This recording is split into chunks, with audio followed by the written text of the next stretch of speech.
He lost his home and went into the forest. People laughed at him, filmed videos, and waited for him to give up. But what happened next shocked everyone. Subscribe to the channel and write in the comments which country you're watching from. The city had once woken every morning to the same sound, a deep industrial hum that rose from the factories along the river and rolled through the narrow streets like a tide. It had been the pulse of everything here, the rhythm that told people when to rise, when to hurry, when to rest. Now the mornings came wrapped in a silence so heavy it pressed against the windows. The old brick buildings stood with their mouths bricked shut, tall smokestacks no longer coughing clouds into the sky, loading docks sealed with rusted chains that rattled faintly in the wind like bones. Paper notices fluttered on doors announcing closures, auctions, final sales, each one a thin obituary for another piece of the town's life. The hero had grown up in the shadow of those factories. His father had worked the presses before him, his grandfather before that, all of them men who had measured time not in years, but in shifts and paydays. He had learned early that hands were meant to be useful, that a broken thing was an invitation to understand how it had been made. He had never been the kind of man who spoke easily about what he felt, but he could strip an engine in an afternoon, mend a chair so no one could tell where it had cracked, coax a stubborn door into closing flush with the frame. He belonged to this place in the way people belong to the soil that stains their boots. When the notice came, it was not dramatic. There was no line of supervisors or tearful speeches, only an email that arrived late in the evening with a subject line that sounded like a maintenance update. It informed him that his position had been eliminated due to restructuring, that he would receive a final paycheck and a short severance, that the company thanked him for his years of service. He read it twice, then a third time, waiting for some hidden clause to appear, something that would soften the blow, but the words did not change. The next morning, he went to the factory out of habit, stood before locked gates where a guard he had known for years avoided his eyes, and told him the building was closed permanently. At first, he treated it like a temporary setback. He walked the town with a folder under his arm filled with certificates and faded letters of recommendation, knocking on doors of construction firms, warehouses, any place that looked like it might need a man who knew how to build and fix. Each time he was met with the same rehearsed sympathy. Business was slow. They would keep his details on file. He left his name behind until the folder was light with emptiness and heavy with the realization that no one was calling. The bills did not wait for him to find his footing. The landlord left notices under the door that grew less polite with each passing week. He sold what he could, first the spare tools, then the television, then the chair his father had made when he was young. He told himself it was only until something came through that he would replace these things later, but the word later began to feel like a story other people were allowed to believe in. Friends who had once shared beers with him after late shifts began to answer messages more slowly. They were not cruel, not openly, but they carried their own fears and did not want to look too long at a man who had fallen out of the race. The day he lost the apartment was bright in a way that felt like mockery. The landlord stood in the doorway while he packed his remaining belongings into 2 bags and a battered toolbox, the echoes of his footsteps too loud in rooms already stripped of life. Neighbors peered from behind curtains, some with pity, others with the faint relief of people who have learned that misfortune is contagious. He left the keys on the counter and walked out into a world that had decided he was finished with it. For a time, he tried to pretend he was not homeless. He slept in a cheap motel on the edge of town until the money ran out. Then, on the floor of a friend's garage, careful to leave early in the morning before his presence became an obligation. Eventually, even that courtesy wore thin, and he found himself sitting on a park bench at dawn, the chill seeping through his jacket, wondering when the ground had become harder than pride. The city watched him change. Someone took a photograph of him walking down Main Street with his bags slung over his shoulders and posted it online with a caption that asked, half in jest, half in judgment, how far a man had to fall before he stopped trying to look like he was still standing. The image traveled farther than he did, picked up comments from people who had never known him and did not need to. They called him a cautionary tale, a failure, a man who had missed his moment. He saw it once on a borrowed phone and did not look again, but the knowledge that strangers were narrating his collapse clung to him like a second skin. What hurt most was not the hunger or the cold, but the way people he had trusted began to speak to him in a new tone, as if he were already a memory.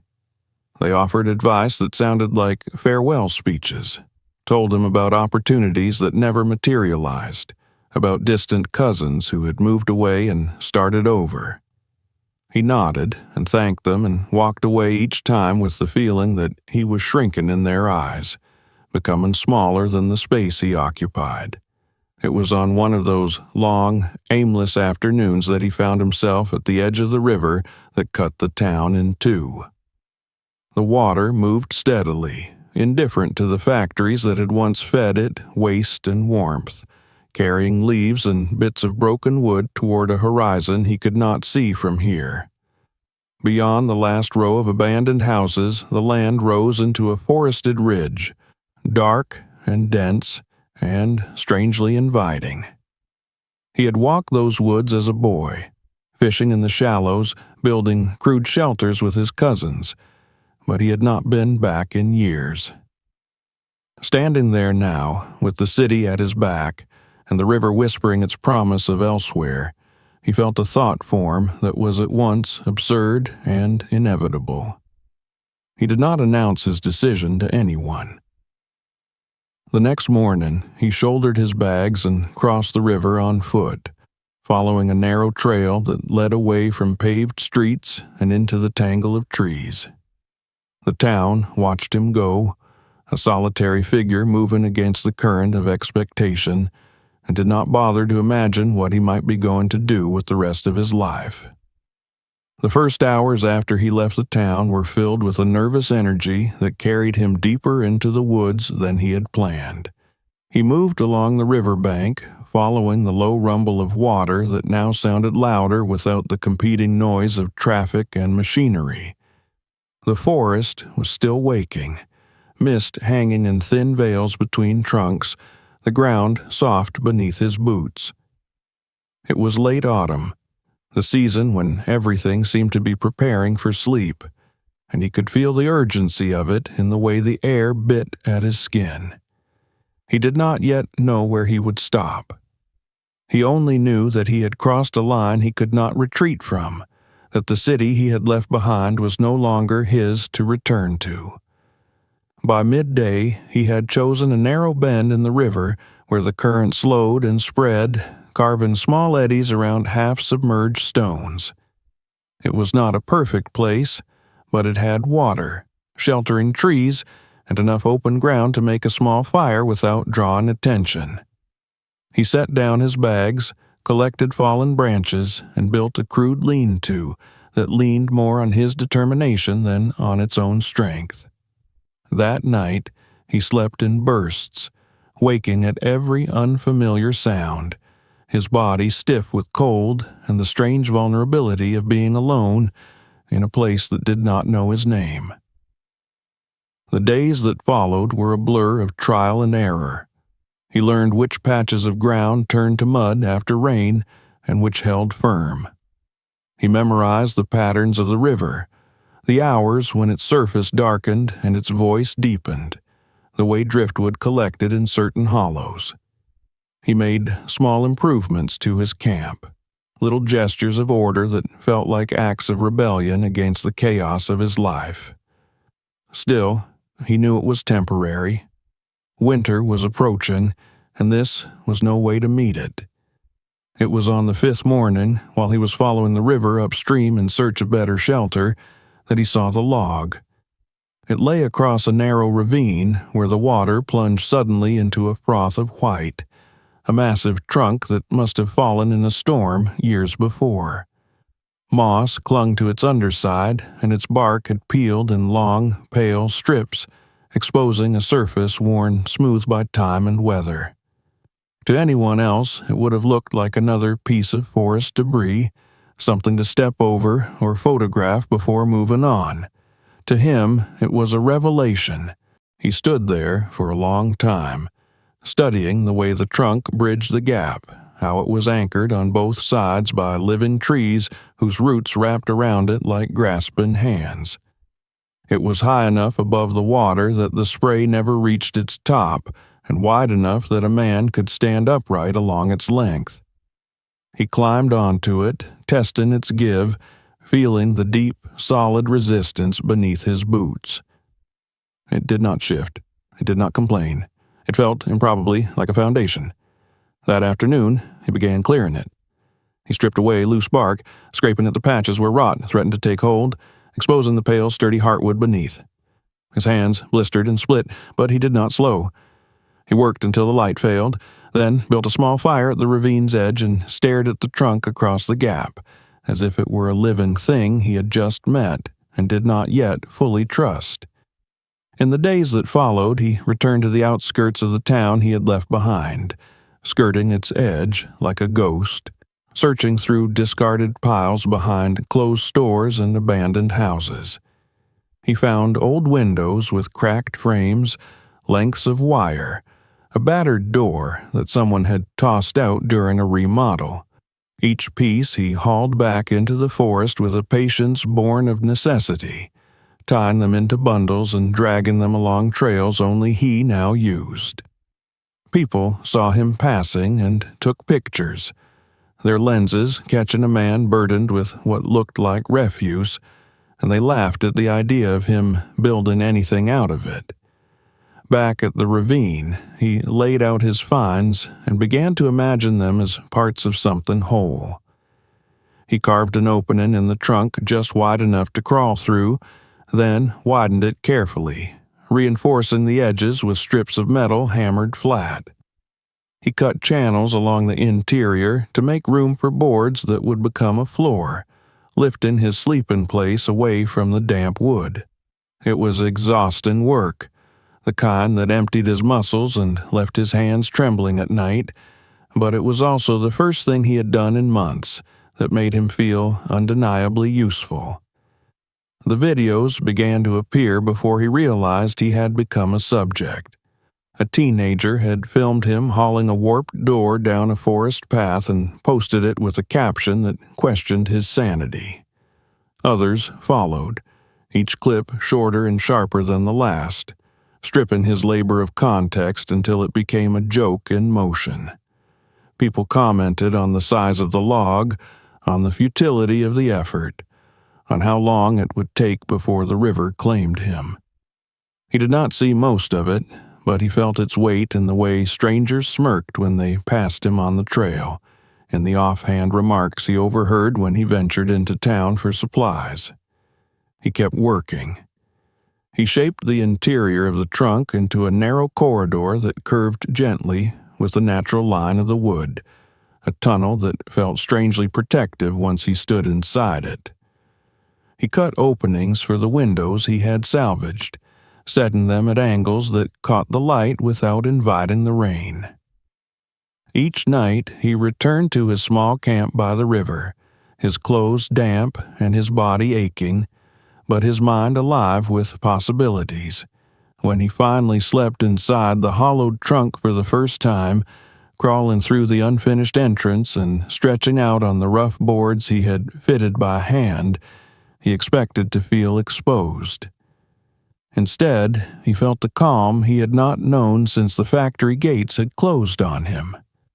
The river thundered below, but the sound was distant now, filtered through layers of wood that had weathered storms far greater than his own. He lay there, listening, aware that somewhere beyond the trees, people were laughing at the idea of him living in a log, and smiled into the darkness because for the first time since he had lost everything, he was certain he had found the beginning of something no one else could see yet. When he woke inside the hollowed trunk the following morning, the light was thin and gray, filtering through the small opening he had cut the day before. For a moment, he lay still, listening to the river rushing below him, feeling the slow warmth of his own breath against the cold wood. The space was narrow and unfinished, but it was his, and that knowledge wrapped around him like a blanket he had not realized he needed. He rose carefully, stretching stiff limbs, and crawled out to face another day of work that no one had asked him to do and no one yet believed in. From that morning on, he set himself a routine. He woke with the first hint of dawn, ate sparingly from the small stash he had brought with him, then spent hours shaping the trunk from the inside, carving channels, shaving splinters, fitting boards into place with a precision that came not from blueprints, but from instinct. He had no tape measure, no level, but he had a sense for balance that he had learned on factory floors where a millimeter could decide whether a machine ran smoothly or tore itself apart. He used it now to coax a sense of order out of chaos. The forest was no longer a silent witness.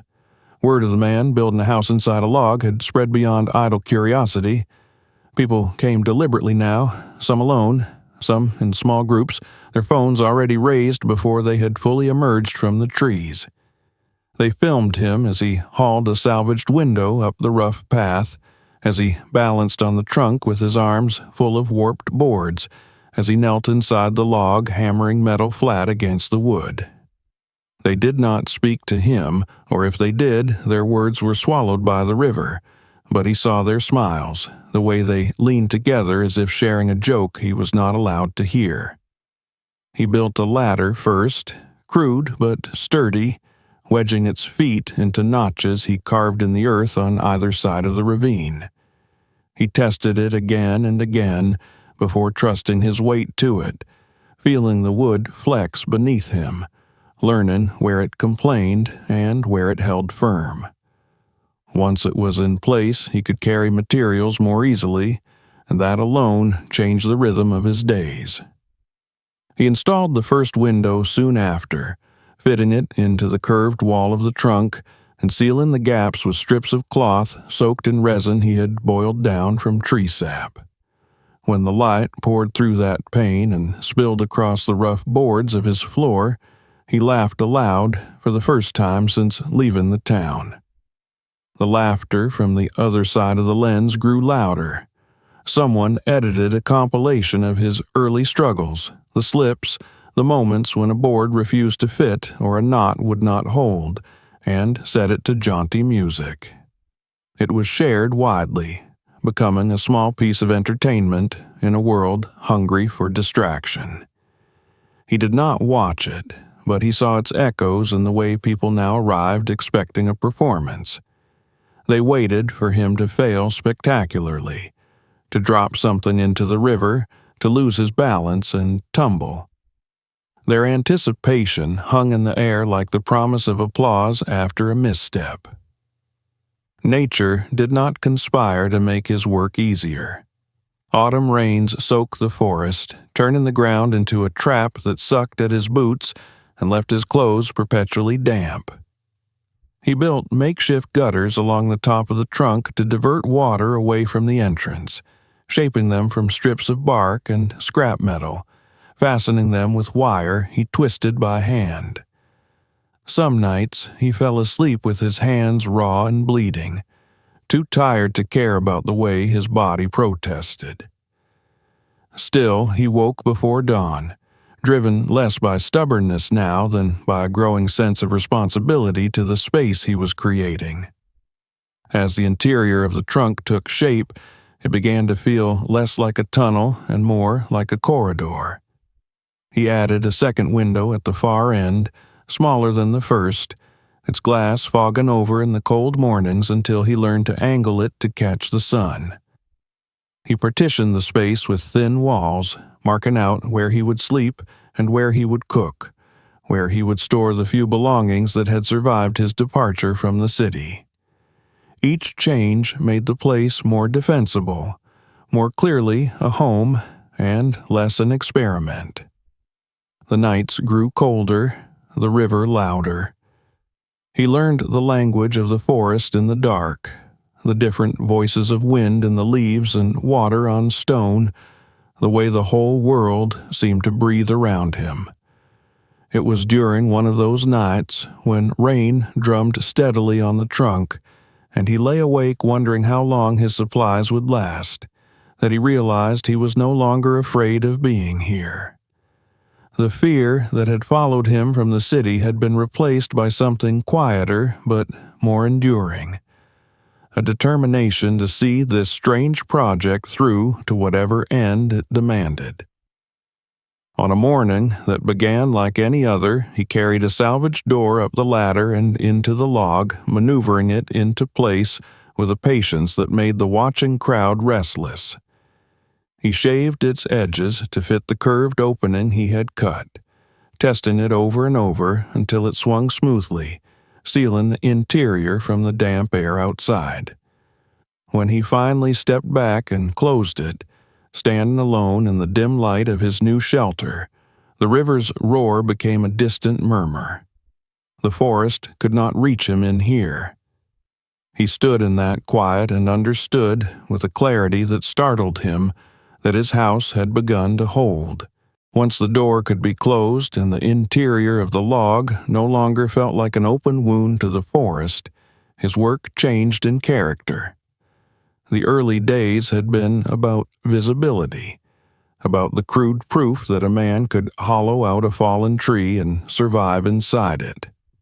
Now the labor retreated from the eyes of the watchers and into the hidden spaces that no camera would ever linger on.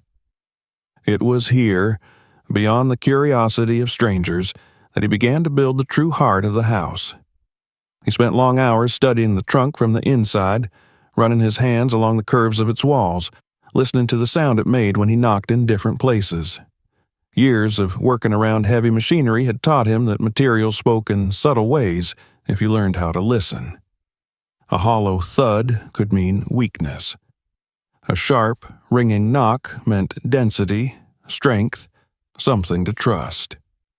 He marked these places with charcoal, sketching a map of the log's interior that existed only in his mind, a private blueprint that no one else would ever see.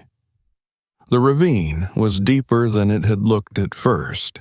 When he leaned out from the entrance and peered down, the water appeared deceptively calm in certain stretches, but he had learned to watch the debris it carried, to judge its speed by the way branches vanished around the bend. He did not want a house that merely perched above the river. He wanted one that could endure its worst moods. To that end, he began threading lengths of salvaged wire and cable through the body of the log, drilling narrow channels that allowed him to lace the trunk to the living trees on either side of the ravine.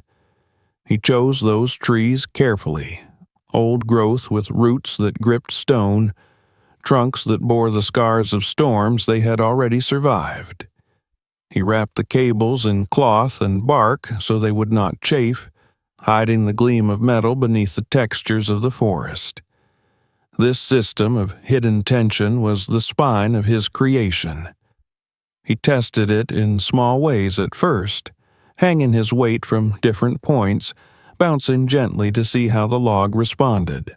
Where it swayed too freely, he added more support, tying the cables off at angles that redistributed the stress rather than concentrating it.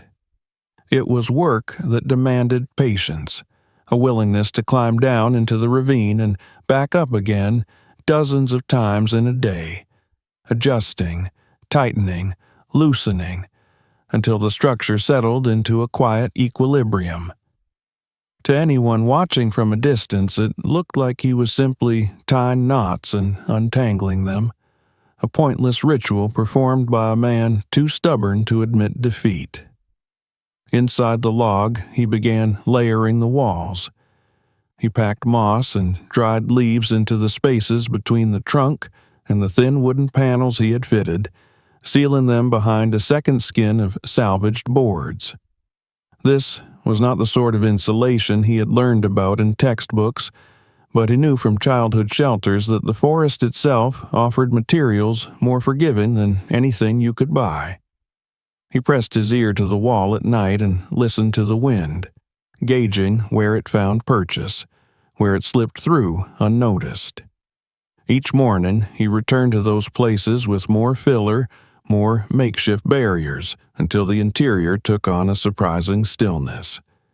Fire was both a promise and a threat. He needed heat to survive the coming winter, but he could not afford a single mistake. He built his stove from a dented metal drum he had found behind a shuttered warehouse, cutting it open and reshaping it with careful blows until it fit the narrow space he had set aside. He lined the surrounding wood with scraps of sheet metal and stone, creating a protective shell that would reflect heat inward and shield the walls from sparks. The chimney was a challenge of a different order. He did not want smoke rising in a visible column that would draw attention or betray his presence to the wrong kind of curiosity.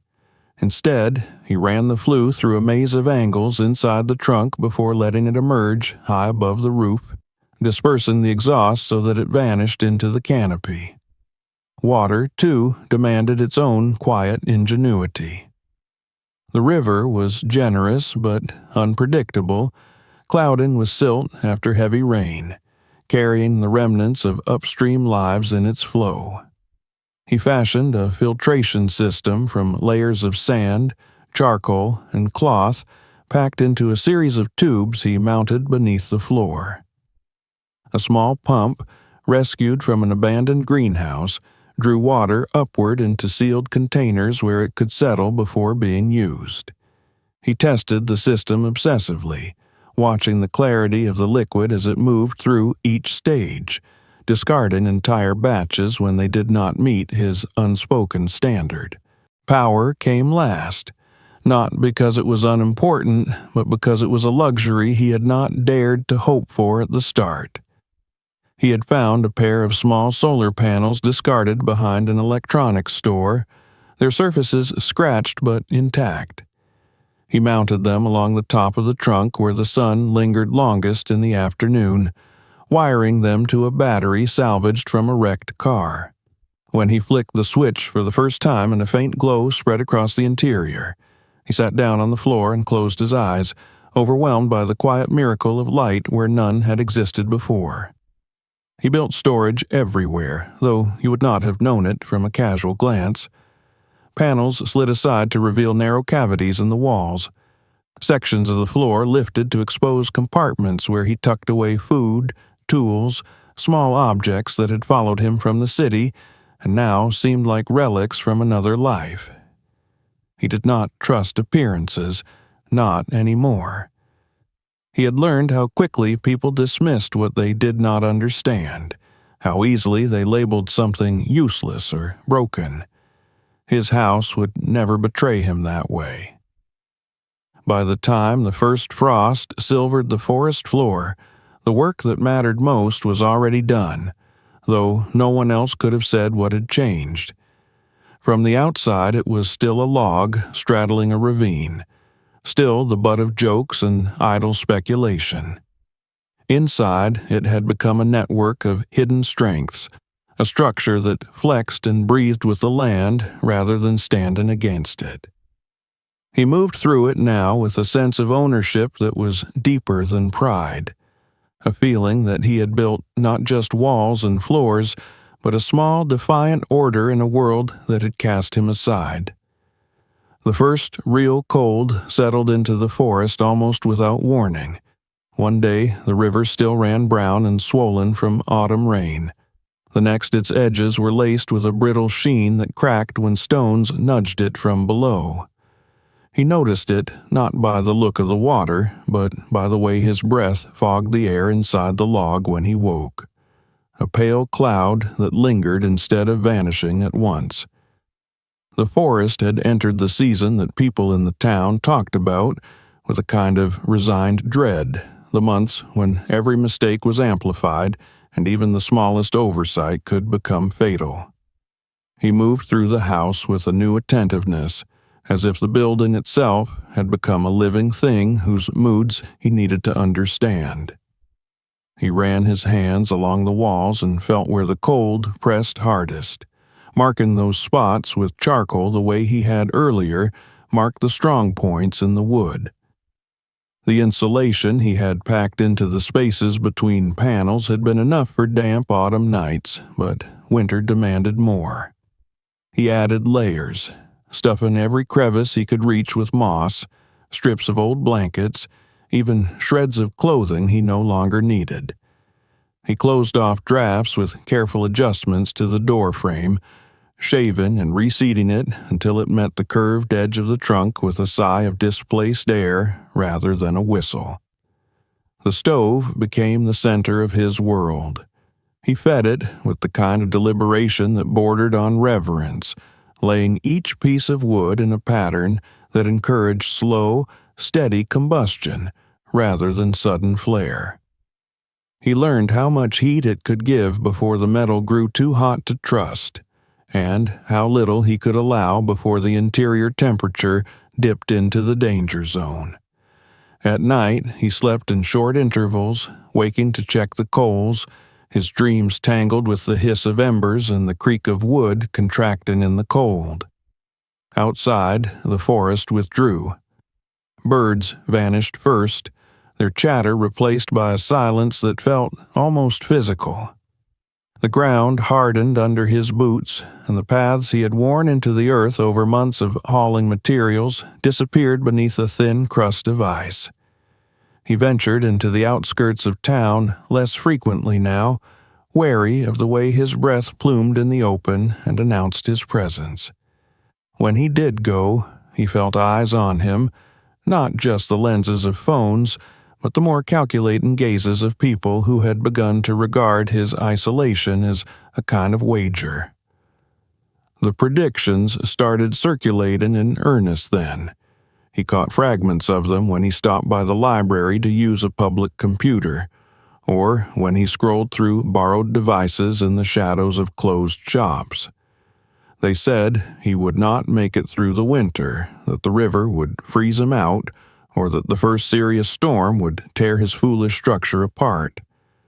Some of the comments were couched in concern, but most carried the same underlying tone he had come to recognize, the excitement of waiting for a spectacle to conclude the story they had been telling about him.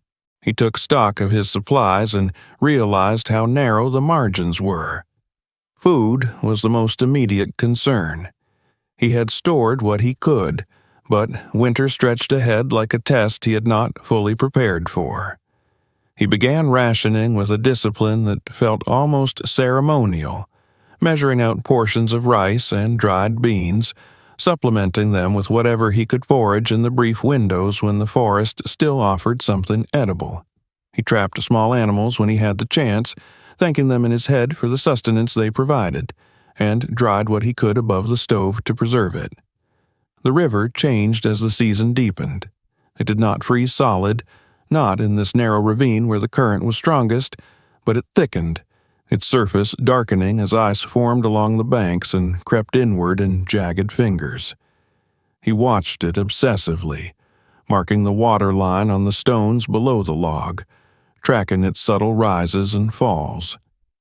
The house had been built to ride out anger, not to deny it, but he needed to know what he was facing long before it arrived. The forest tested him in small, cruel ways. One night, a gust of wind tore a branch loose from a tree above and sent it crashing against the side of the log, jolting him awake with a sound like an explosion.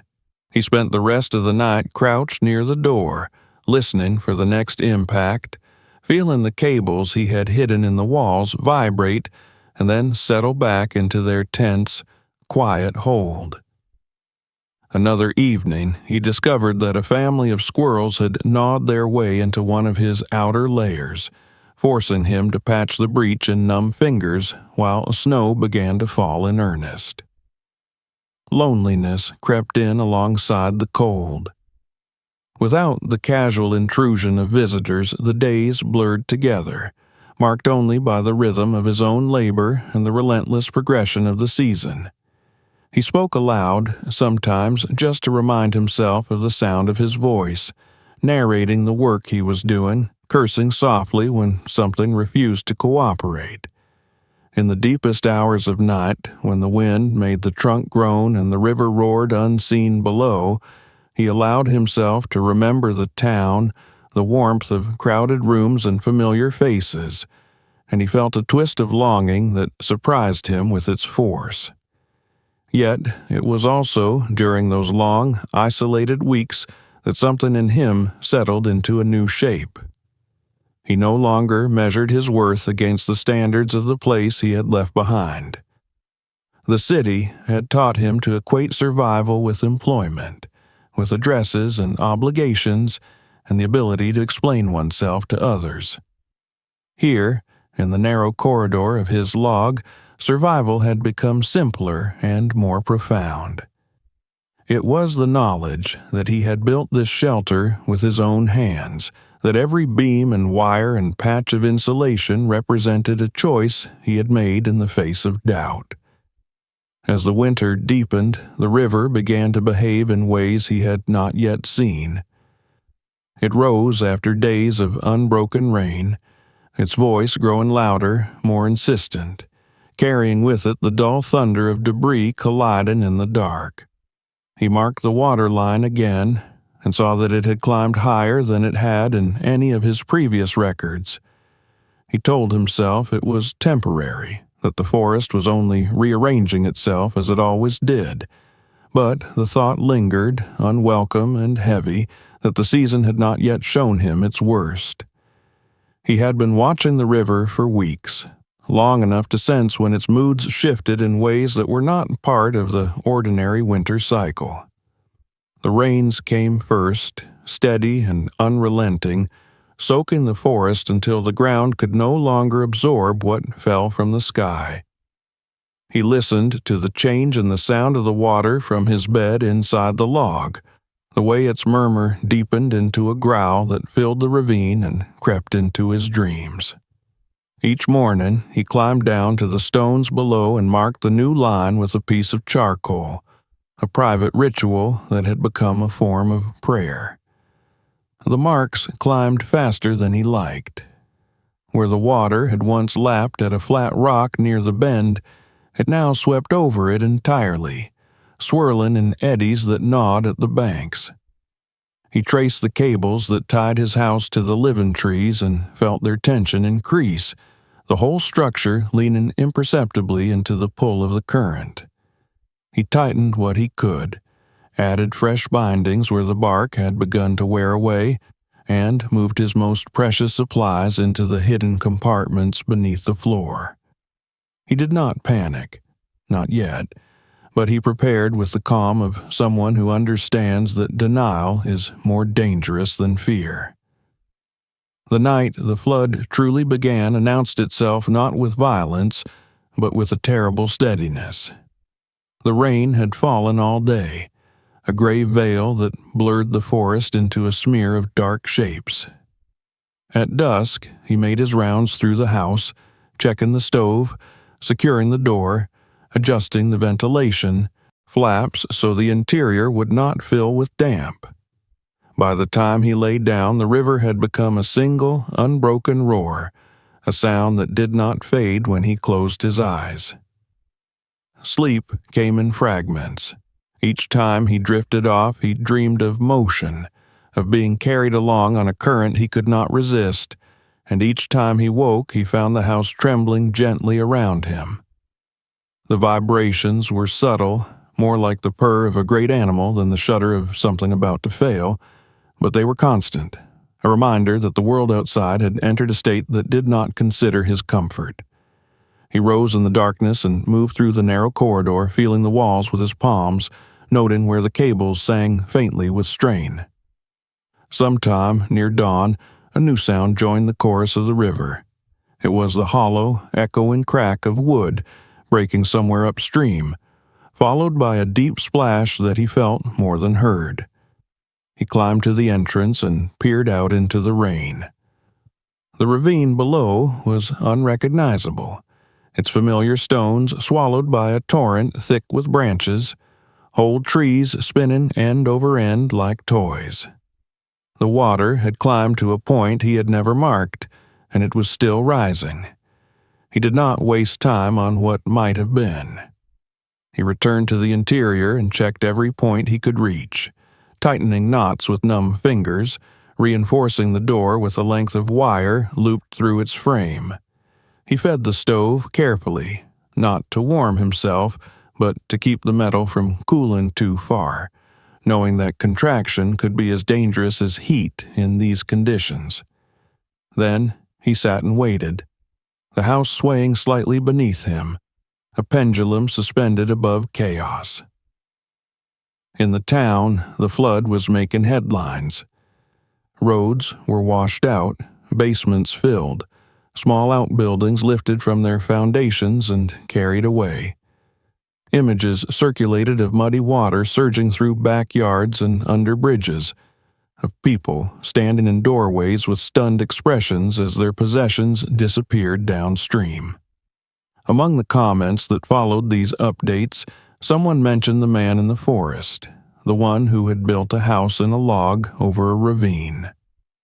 The remark was casual at first, then insistent, as if people suddenly remembered a side plot they had been neglecting. A group gathered before the rain had fully let up. They were not rescuers or officials, just locals, and a handful of those who had once filmed him for sport, now driven by a different kind of curiosity. They followed the river's course into the woods, slipping in the mud, swearing under their breath as they crossed paths that had become streams. They did not speak of what they expected to find, but the set of their shoulders and the way they kept glancing at the churning water betrayed their anticipation of an ending. They heard the house before they saw it, or rather, they heard the river and then noticed that above its tumult there was a shape that did not belong. Where the ravine narrowed, the log still spanned the gap, its pale underside slick with rain but intact, the cables that bound it to the trees vanishing into the wet bark like veins. The water tore past beneath it, carrying with it the remains of sheds and fences from far upstream, but the structure itself rode the violence with a stubborn grace. Inside, he felt the house settle after a particularly violent surge, a moment when the tension in the cables spiked and then eased as the trunk adjusted to the new reality of the river's height. He had braced himself for the possibility of impact, for the jolt that would signal the beginning of the end, but it did not come. Instead, there was a strange calm that descended in the eye of the storm, a sense that the worst had arrived and been met. When the group reached the edge of the ravine, they stopped as one. The house was there, whole, not the splintered wreckage they had half expected. Some of them raised their phones automatically, the reflex of months, but none of them spoke. The rain thinned to a drizzle, and in the relative quiet they could hear the faint creak of wood under tension, a sound that was not a cry of pain, but of endurance. They watched, waiting for something to give, and nothing did. They hesitated at first, a loose semicircle of figures standing at the torn edge of the ravine, rain dripping from their hoods and sleeves, their boots sinking into mud that only hours before had been solid ground.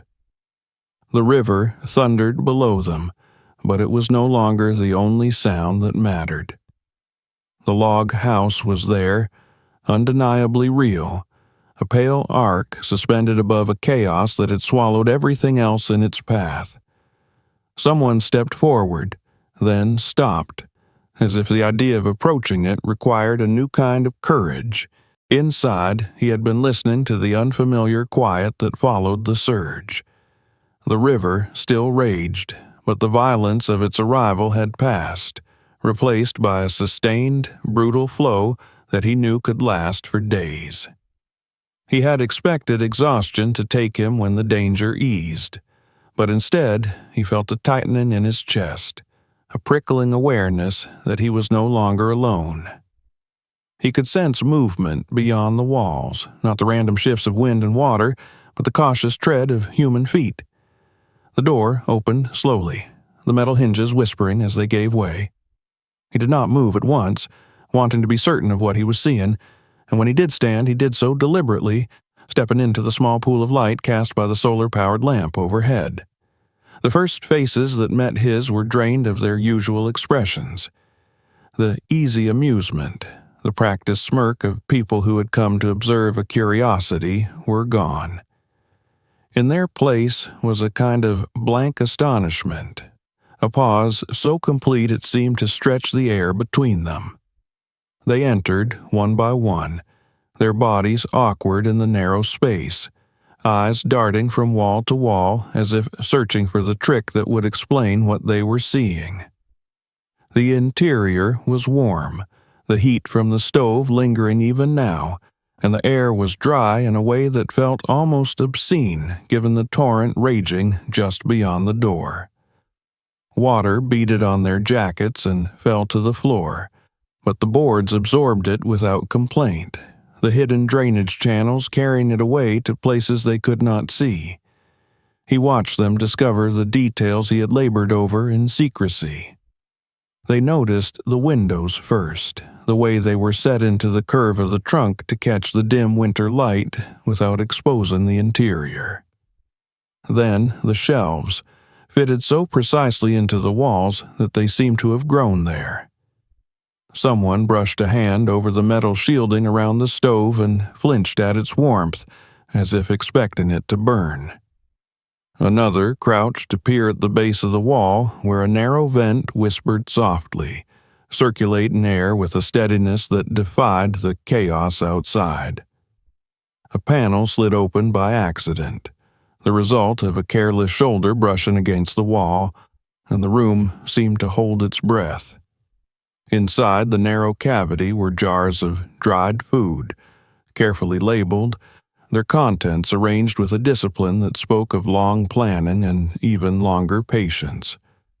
There were other compartments like it, revealed not by design but by curiosity, each one a small confession of the life he had built here, of the care he had taken in a place most people had dismissed as a joke. The expressions on their faces shifted as the evidence mounted.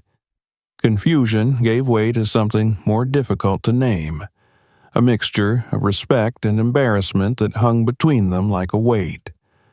One of them, a man who had once posted a particularly cruel caption beneath a video of him slipping on wet bark, found a loose panel in the floor and lifted it, exposing a compartment filled with tools laid out as neatly as surgical instruments.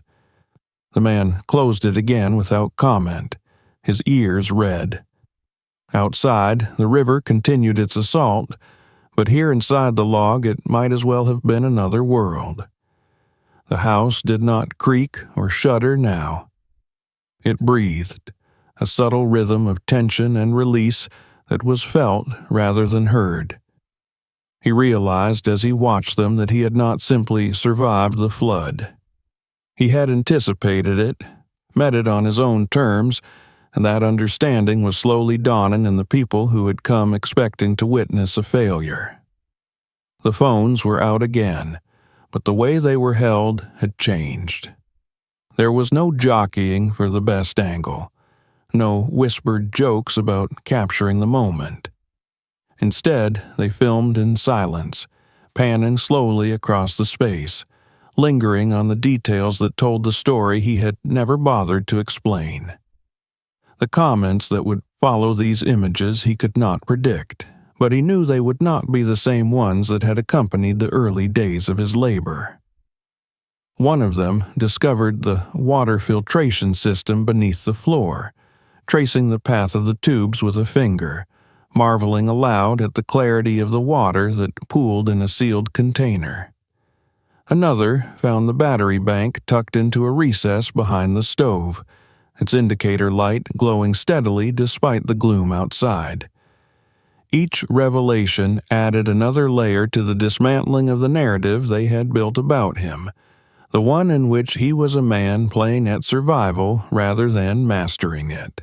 He spoke then, not with the anger he had imagined he might feel if ever confronted by those who had mocked him, but with a simple explanation of how the house worked, where the air came from, how the cables were anchored to the trees, why the log had not shifted when the water rose.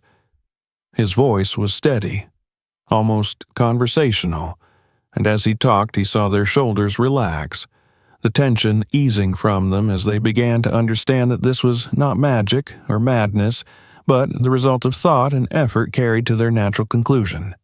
When they finally stepped back out into the rain, they did so reluctantly, casting glances over their shoulders as if the space behind them might vanish the moment they left it.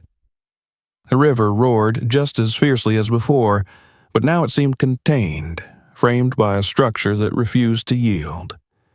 They stood together on the edge of the ravine, no longer a crowd, but something closer to witnesses, and the laughter that had once followed him into these woods was nowhere to be heard.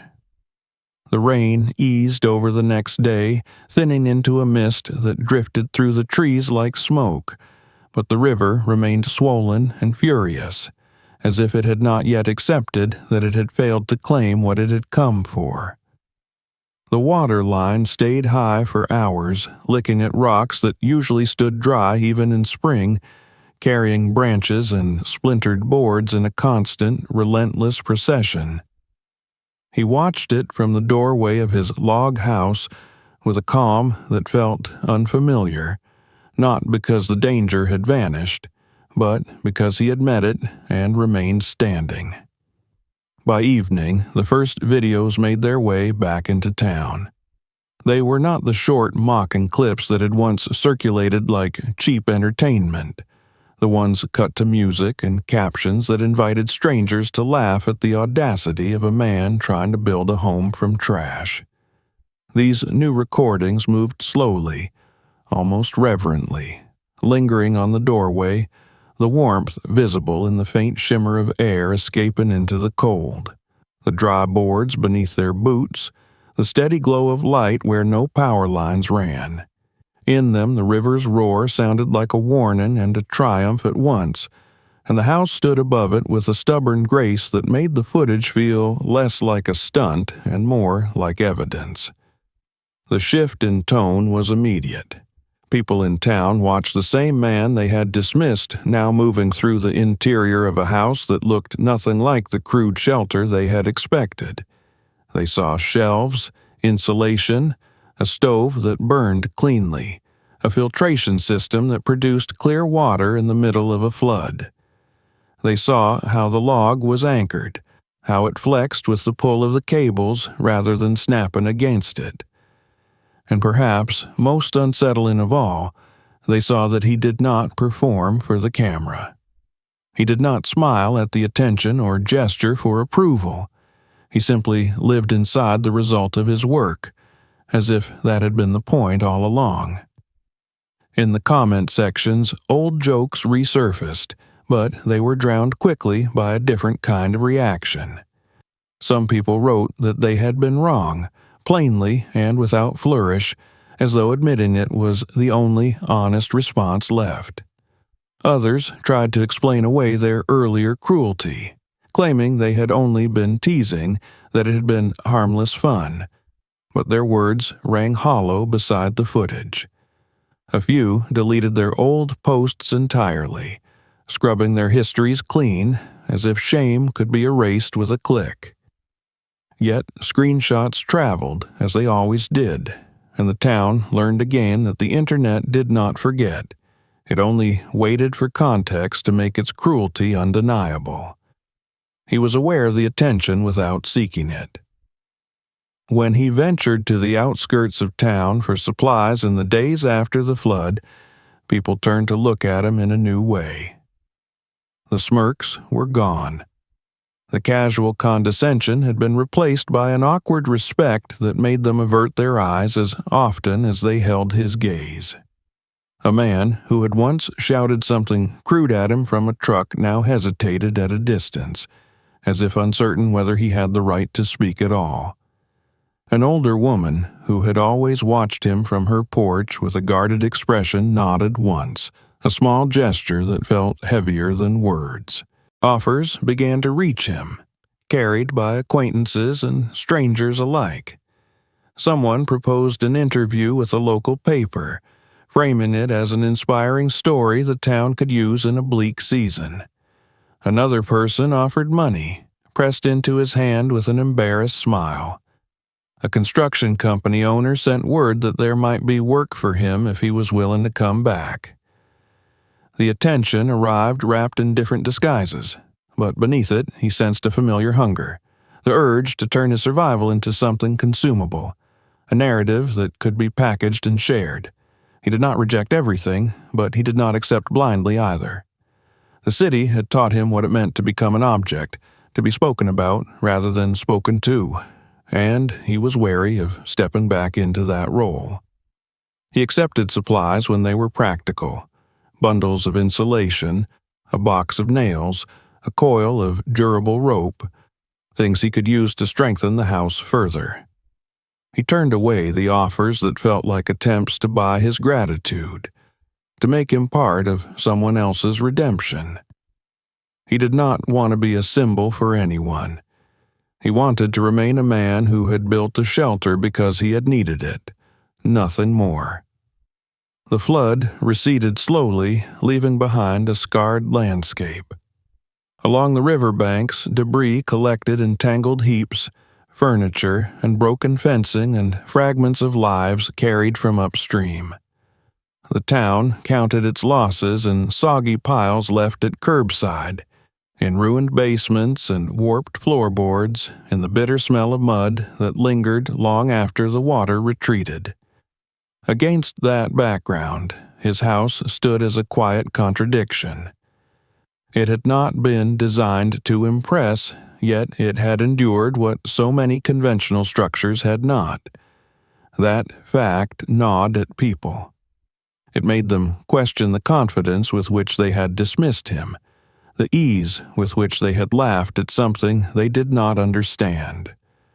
For him, the days after the flood were not a victory lap, but a continuation of the same work he had been doing all along. He inspected the cables, checked for fraying, replaced the protective wrappings where bark had worn thin. He reinforced the points where the log had taken the greatest strain, adding supports not because it had failed, but because he understood now how close failure could come without announcing itself. He repaired small interior damages caused by vibration, tightened loose panels, cleaned soot from the stove's shield. His movements were unhurried, careful, the work of a man who trusted process more than applause. At night, when the forest was once again quiet enough that he could hear distant branches settling under their own weight, he sat near the stove and allowed memories to surface. He remembered the day he had walked out of his apartment with his bags and toolbox, the looks from behind curtains, the photograph taken without permission that had reduced his life to a joke online. He remembered the way his friends had stopped returning calls, the way strangers had spoken about him as though he were already gone. These recollections did not strike him with anger now so much as with a solemn understanding. The flood had not only tested the house, it had exposed the character of the town, the reflexive cruelty of people who feared becoming what they mocked. And yet, in the aftermath, he saw something else as well. He saw people helping each other clear debris, sharing pumps and generators, hauling ruined furniture to the street in silence. The same town that had laughed could also work, could also care, But its care had been selective, offered most readily to those who still fit within the borders of accepted life. He had lived outside those borders long enough now to understand how fragile they were. One afternoon, as the river finally began to shrink back into its familiar channel, he stood at the edge of the ravine and looked down. The stones he had marked with charcoal were visible again, the lines dark against wet rock, a record of how high the water had climbed. Below them, caught in a tangle of roots, was a broken plank painted the faded blue of a backyard fence. It was a small thing, hardly worth noticing, but it carried the weight of everything the flood had swept away. He felt a quiet gratitude that his own home, built from what others had thrown out, had survived. In the weeks that followed, the story of the log house settled into the town's consciousness like a stone dropped into deep water. It continued to be shared, but less as a novelty, and more as a point of reference. People used it in arguments about resilience, about self-reliance, about what it meant to build with intention rather than appearance. Some romanticized it, making him into a folk hero, a lone man defying nature and society with nothing but his hands. He disliked that version of himself as much as he had disliked the earlier one. Both were distortions. Both stripped away the ordinary truth that he had simply done what he had to do. He returned less often to town as spring approached. The woods felt more honest. The river, calmer now, ran clear and cold, its surface catching light in narrow bands that slipped between the trees. The log house remained suspended above it, weathered and strange and quietly solid, a piece of human will embedded in the landscape. He continued to improve it, not because anyone was watching, but because the act of shaping his environment had become the foundation of his new life. On the morning, the first green buds appeared on the branches near the ravine. He stepped out onto the narrow platform he had built at the entrance, a simple porch that overlooked the water. The air smelled of damp earth and new growth. The river moved steadily below, no longer a threat but a reminder of what it could become. He sat with a mug of heated water in his hands, feeling the warmth seep into his fingers, and watched the current carry away the last remnants of winter. Far behind him, in the town, people were still talking. Some spoke with admiration. Some spoke with regret. Some remained silent, unwilling to revisit the way they had once laughed. He did not need their words. The house above the ravine was answer enough, a testament not shouted, but lived. He had not built it to shock anyone. He had built it because the city had closed its doors, and he had refused to freeze on the doorstep. If this story made you feel something, don't leave just yet. Subscribe now so you don't miss the next chapter, and check out the other stories waiting for you on the channel. Share this video with someone who needs a reminder that it's never too late to start over.